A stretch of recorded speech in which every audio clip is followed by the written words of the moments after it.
nilikuwa nataka kitu kama nilivyokwambia. Karibuni. Asante. Nashukuru. Dokta, ujio wetu tumekuja kwa minajili ya kuangalia mgonjwa wetu ambayo tuliweza kumleta juzi, kujua hali ya afya yake inaendeleaje.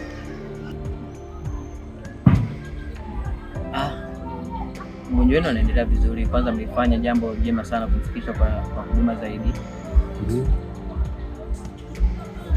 Naweza nikasema kwamba tulijaribu kadiri ya uwezo wetu jinsi inavyotakiwa, tukampa huduma, ila kabla ya masaa mawili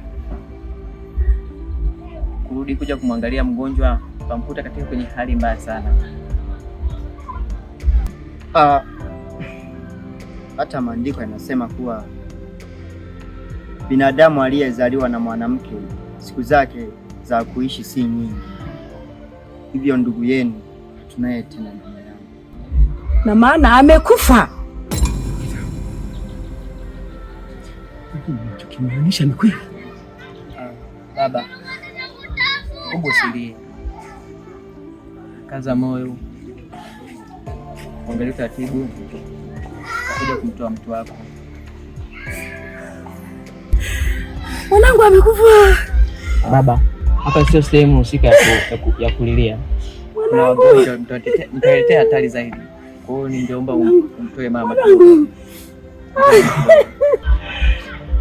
Mwanangu.